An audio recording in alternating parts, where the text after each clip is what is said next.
Assalamualaikum. My name is Arko Hakim bin Jamal Anwar from KBA 1194D, and today I will present about Chapter 6, which involves the risk that is not covered by MASIP.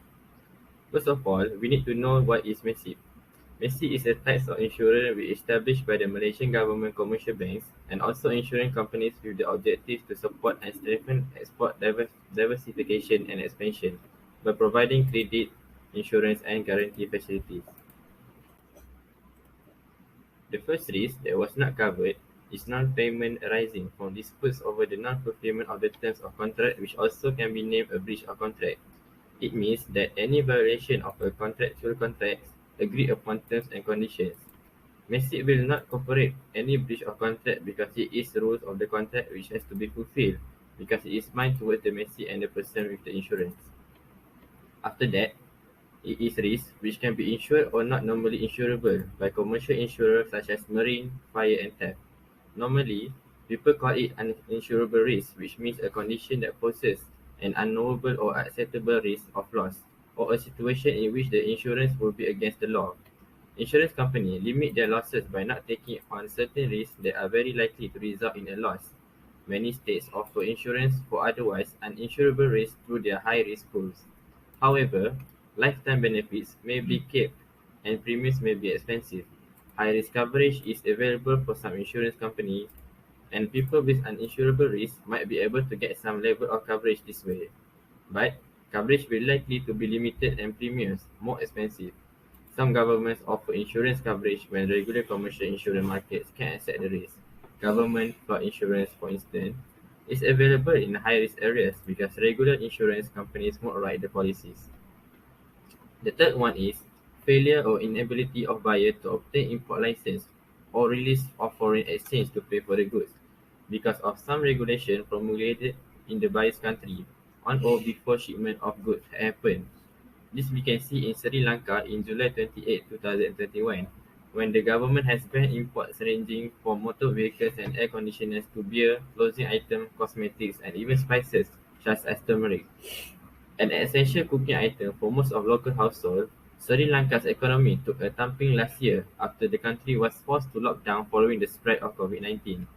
Tourism is one of the country's main foreign exchange earners, but with global and local travel restrictions, tourism earnings plunged to just 957 million in 2020, down from 3.96 billion the previous year. After that, we will see the fourth one, which is the default or insolvency of the exporter's agent or of the collecting banker, which also called payment collection against bills, which is a documentary collection as in a payment method used in international trade all over the world by the exporter for the handling of documents to the buyer's bank and also give the bank necessary instructions indicating when and on what condition these documents can be released to the importer. The exporter's bank or agent is known as the remitting bank, and they remit the bill for collection with proper instructions, which includes the role of check the documents for consistency, send the documents to a bank in the buyer's country with instruction on collecting payment, and also pay the exporter when it receives payments from the collecting bank.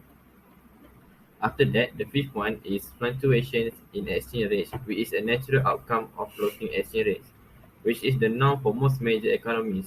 Numerous factors influence exchange rates, including a country's economic performance, the outlook for inflation, interest rate differentials, capital flow, and so on. It also can be called exchange risk, which means risk refers to the losses that an international financial transaction may occur due to currency fluctuation, also known as currency risk. FX risk and exchange rate risk, it describes the possibility that an investment value may decrease due to changes in the relative value of the involved currency.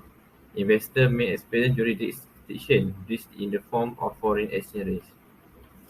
The sixth one is costs inherent in the nature of the goods, which means a cost of loss that stems from the product itself.